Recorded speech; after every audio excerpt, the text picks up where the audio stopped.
Capítulo 5. Com o passar do inverno, Mimosa tornava-se mais e mais importuna. Todas as manhãs atrasava-se para o trabalho e desculpava-se dizendo que dormira demais. Queixava-se de dores misteriosas, embora gozasse de excelente apetite.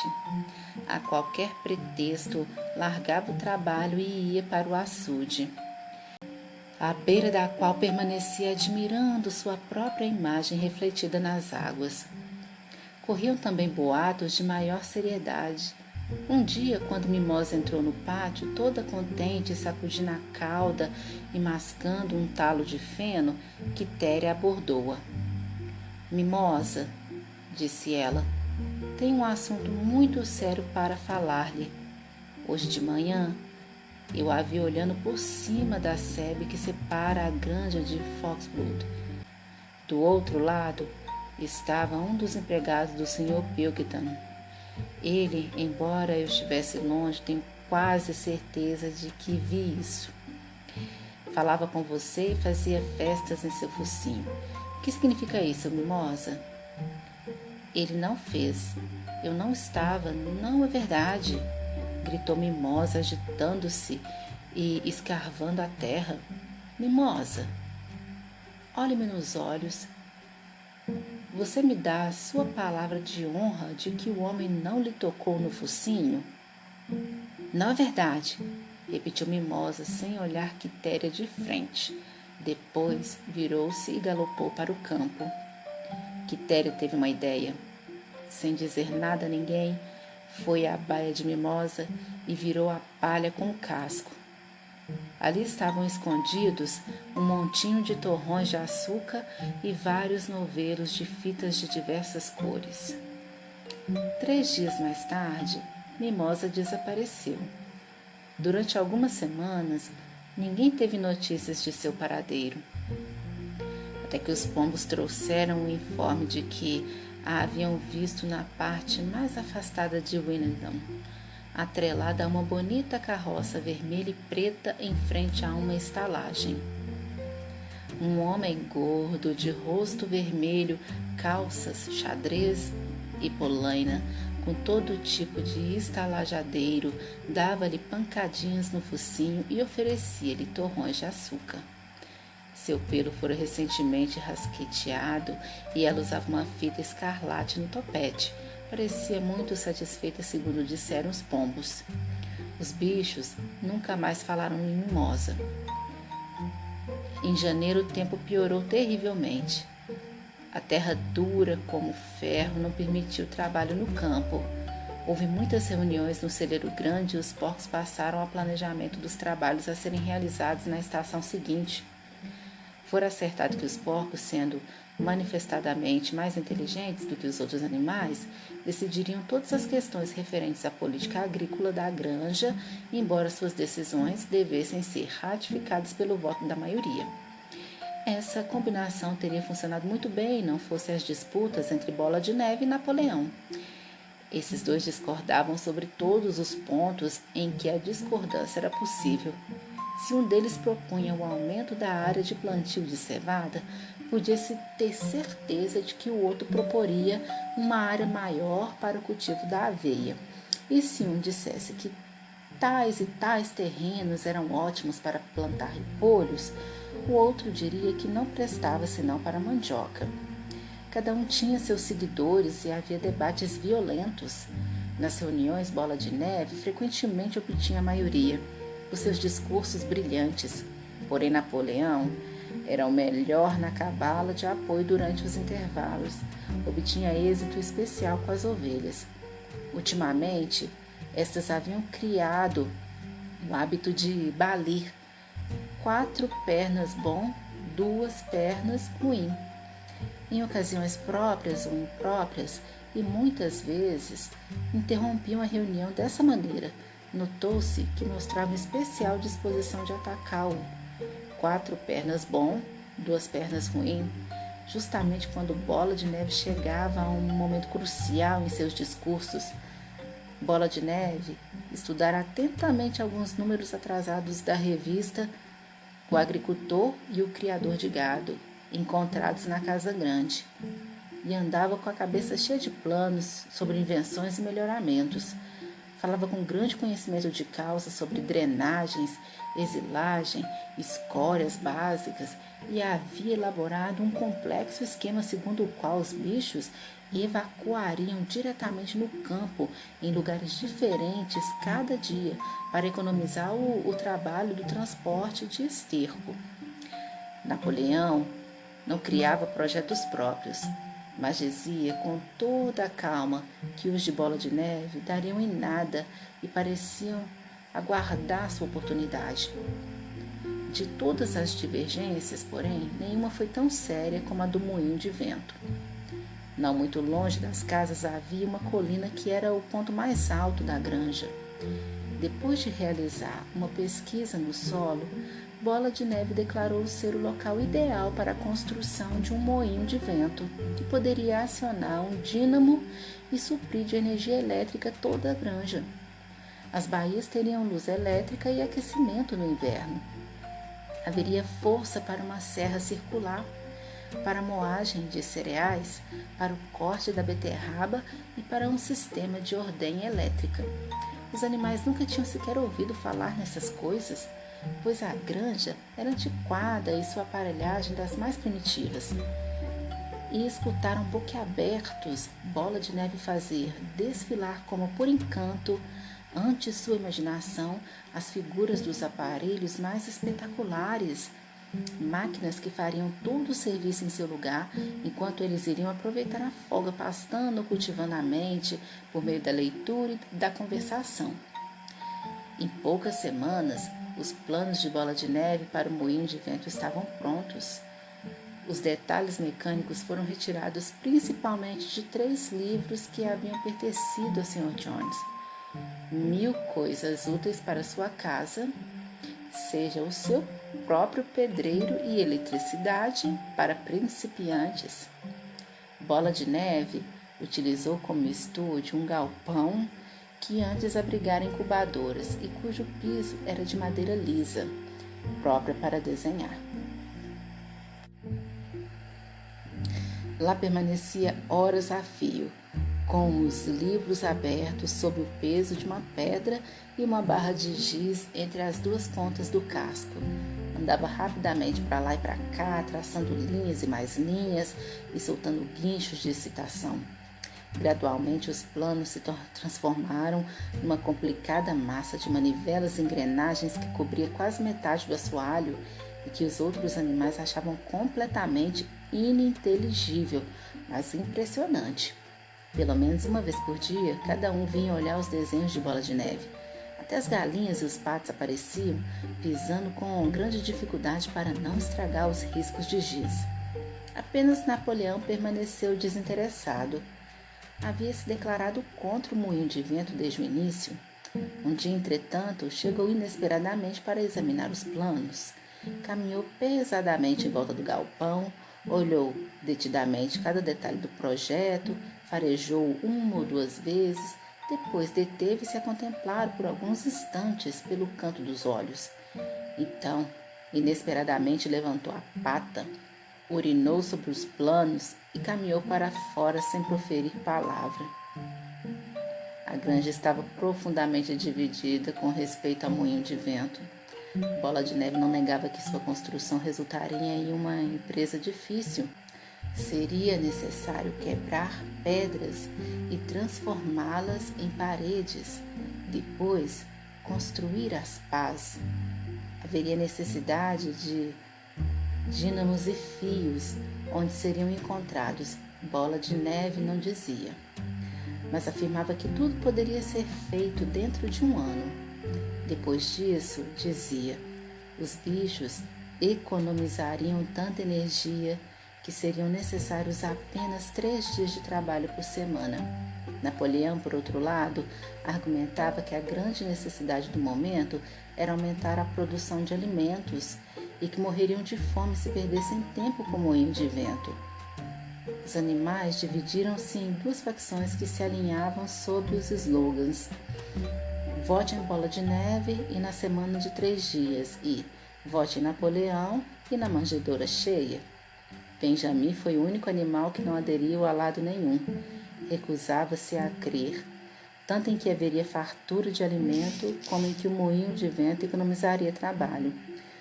Moinho ou não moinho, dizia ele, a vida prosseguiria, como sempre fora, ou seja, mal. Além da disputa sobre o moinho de vento, havia o problema da defesa da granja. Eles bem sabiam que, embora os humanos tivessem sido derrotados na Batalha do Estábulo, outra tentativa mais reforçada para retomar a granja e restaurar Jones. Tinham as melhores razões para tentar, pois a notícia da derrota se espalhara pela região e tornara os animais da granja vizinhas mais rebeldes do que nunca. Como sempre, Bola de Neve e Napoleão não estavam de acordo. Segundo Napoleão, o que os animais deveriam fazer era conseguir armas de fogo e instruir-se no seu emprego. Bola de Neve achava que deveriam enviar mais e mais pombos e provocar rebelião entre os bichos das outras granjas. O primeiro argumentava que, se não fossem capazes de defender-se, estavam destinados à submissão. O outro alegava que, fomentando revoluções em toda parte, não teriam necessidade de defender-se. Os animais ouviam Napoleão, depois Bola de Neve, não chegavam à conclusão sobre quem tinha razão. A verdade é que estavam sempre de acordo com aquele que falava no momento. Por fim, chegou o dia em que os planos de Bola de Neve ficaram prontos. Na reunião do domingo seguinte, deveria ser posta em votação a questão de começar ou não o trabalho no moinho de vento. Quando os animais se reuniram no grande celeiro, Bola de Neve levantou-se e, embora fosse interrompido de vez em quando pelo balido das ovelhas, expôs suas razões em favor da construção do moinho de vento. Depois, levantou-se Napoleão para rebater. Disse calmamente que o moinho de vento era uma tolice, que não aconselhava ninguém a votar a favor daquilo. Sentou-se de novo. Falara durante 30 segundos, se tanto, e parecia indiferente ao resultado. Antes disso, Bola de Neve pôs-se de pé outra vez, calou a gritos as ovelhas que começavam a baler de novo e interrompeu num cadente apelo em favor do moinho de vento. Até então, os bichos estavam quase igualmente divididos em suas simpatias, mas num instante de eloquência, Bola de Neve arrastou a todos. Com sentenças ardentes, pintou um quadro de como poderia ser a granja dos bichos, quando o trabalho sórdido fosse sacudido de sobre os ombros de todos. Sua imaginação ia agora além de moinhos de cereais e cortadores de nabos. A eletricidade, disse ele, poderia movimentar debulhadoras, arados, grandes rolos compressores, ceifeiras e atadeiras, além de fornecer a cada baia sua própria luz, água quente e fria e um aquecedor elétrico. Quando parou de falar, não havia dúvidas quanto ao resultado da votação. Porém, exatamente nesse momento, Napoleão, levantando-se e dando uma estranha olhadela de viés para a Bola de Neve, soltou um guincho estridente que ninguém ouvira antes. Ouviu-se um terrível ladrido lá fora e 9 cães enormes, usando coleiras tachonadas com bronze, entraram latindo no celeiro. Jogaram-se sobre Bola de Neve, que saltou do lugar onde estava, mal a tempo de escapar aquelas presas. No instante, saiu porta fora, com os cães em seu encalço. Espantados e aterrorizados demais para falar, os bichos amontoaram-se na porta para observar a calçada. Bola de Neve corria pelo campo em direção à estrada, como só um porco sabe correr, mas os cachorros se aproximavam. De repente ele caiu e pareceu que o apanhariam, mas levantou-se outra vez e correu como um desesperado. Já os cães o alcançavam de novo. Um deles quase fechou as mandíbulas no rabicho de Bola de Neve, que o sacudiu bem na hora. Aí fez um esforço externo e, ganhando algumas polegadas, enfiou-se por um buraco da sebe e sumiu. Calados e aterrados, os animais voltaram furtivamente para dentro do celeiro. Logo chegaram os cachorros latindo. A princípio ninguém pôde imaginar de onde tinha vindo aquelas criaturas, mas o mistério logo se aclarou. Eram os cachorrinhos que Napoleão havia tomado às mães e criado secretamente. Embora ainda não tivessem completado o crescimento, já eram uns cães enormes e mal encarados como lobos. Apareceram junto a Napoleão e notou-se que sacudiam a cauda para ele da mesma maneira como os outros cachorros costumavam fazer para Jones. Napoleão, com os cachorros a segui-lo, subiu para o estrado, de onde o major fizera seu discurso. Anunciou que daquele momento em diante terminariam as reuniões dos domingos de manhã. Eram desnecessárias perdas de tempo. Para o futuro, todos os problemas relacionados com o funcionamento da granja seriam resolvidos por uma comissão de porcos, presidida por ele, que se reuniria em particular e depois comunicaria suas decisões aos demais. Os animais continuariam a reunir-se aos domingos para saudar a bandeira, cantar bichos da Inglaterra e receber as ordens da semana. Não haveria debates.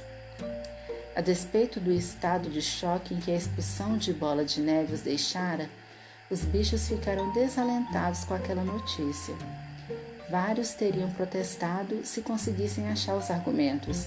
Até Sansão ficou um tanto perturbado. Murchou as orelhas, sacudiu o topete várias vezes e fez um esforço tremendo para pôr em ordem as ideias. Mas afinal não conseguia pensar nada para dizer.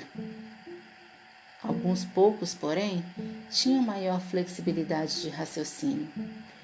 4 jovens porcos castrados, colocados na primeira fileira, soltaram altos guichos de protesto e levantaram-se falando a um só tempo. Mas os cachorros, juntos de Napoleão, soltaram um rosnado fundo e ameaçador e os porcos calaram-se sentando-se de novo. Aí, estrondaram as ovelhas num formidável balido de 4 pernas bom, 2 pernas ruim, que durou cerca de uns quarto de hora, acabando com qualquer hipótese de discussão. Mais tarde, Garganta foi mandado percorrer a granja para explicar a nova situação aos demais. Camaradas, disse, tenho certeza de que cada animal compreende o sacrifício que o camarada Napoleão faz ao tomar sobre seus ombros mais esse trabalho. Não penseis, camaradas, que a liderança seja um prazer. Pelo contrário, é uma enorme e pesada responsabilidade. Ninguém mais que o camarada Napoleão crê firmemente que todos os bichos são iguais. Feliz seria ele se pudesse deixar-vos tomar decisões por vossa própria vontade. Mas às vezes poderíeis tomar decisões erradas, camaradas. Então, onde iríamos parar? Suponhamos que tivesseis decidido seguir Bola de Neve com suas miragens de moinho de vento. Logo, Bola de Neve, que, como sabemos agora, não passava de um criminoso. Ele lutou bravamente na batalha do estábulo, disse alguém. Bravura não basta, respondeu Garganta. A lealdade e a obediência são mais importantes. E quanto à batalha do estábulo, acredito, tempo virá em que ficaremos que o papel de Bola de Neve foi um tanto exagerado. Disciplina, camaradas, disciplina férrea. Este é o lema para os dias que correm. Um passo em falso e o inimigo estará sobre nós. Por certo, camaradas, não quereis Jones de volta, hein? Uma vez mais, esse argumento era irrespondível. Sem dúvida alguma, os bichos não deixavam Jones de volta. E se a realização dos debates do domingo podia ter essa consequência, que cessassem os debates. Sansão, que já tivera tempo de pensar, expressou o sentimento geral. Se é o que diz o camarada Napoleão, deve estar certo. E daí por diante adotou a máxima: Napoleão tem razão, acrescentando-a ao seu lema particular: trabalharei mais ainda. Já com o tempo melhor, iniciou-se a arada da primavera. O galpão em que Bola de Neve desenhara seus planos para o moinho de vento foi trancado e os desenhos provavelmente apagados. Todos os domingos, às 10 horas, os animais reuniam-se no grande celeiro para receber as ordens da semana. A caveira do velho major, já sem carnes, fora desenterrada e colocada sobre um toco ao pé do mastro, junto à espingarda. Após o hasteamento da bandeira, os animais deviam desfilar reverentemente perante a caveira antes de entrar no celeiro. Já não sentavam todos juntos como antes. Napoleão Garganta e outro porco chamado Minimus, dono de notável talento para compor canções e poemas, aboletavam-se sobre a parte fronteira da plataforma, os 9 cachorros em semicírculo ao redor deles e os outros porcos atrás. O restante dos animais ficava de frente para eles no chão do celeiro. Napoleão lia as ordens da semana num áspero estilo militar, e após cantarem uma única vez Bichos da Inglaterra, os animais se dispersavam. No terceiro domingo após a expulsão de Bola de Neve, os bichos ficaram um tanto surpresos ao ouvirem Napoleão anunciar que o moinho de vento seria afinal de contas construído. Não deu qualquer explicação sobre o motivo que o fizera mudar de ideia, apenas alertando os animais de que essa tarefa extraordinária significaria trabalho mais duro, podendo até ser necessário reduzir as rações. Os planos, entretanto, haviam sido elaborados até o último detalhe. Uma comissão especial de porcos trabalhara neles durante as 3 últimas semanas. A construção do moinho de vento, com vários outros melhoramentos, deveria levar 2 anos. Naquela tarde, Garganta explicou aos outros bichos, em particular, que Napoleão nunca fora contra a construção do moinho de vento. Pelo contrário, ele é que advogara a ideia desde o início, e o plano que Bola de Neve havia desenhado no assoalho do galpão das incubadoras fora, na realidade, roubado de entre os papéis de Napoleão. O moinho de vento era, na verdade, criação do próprio Napoleão. Por que então? Perguntou alguém. Ele tanto falou contra o moinho. Garganta olhou manhoso. Aí é que está a esperteza do camarada Napoleão, disse. Ele fingira ser contra o moinho de vento apenas como manobra para livrar-se de Bola de Neve, que era um péssimo caráter e uma influência perniciosa.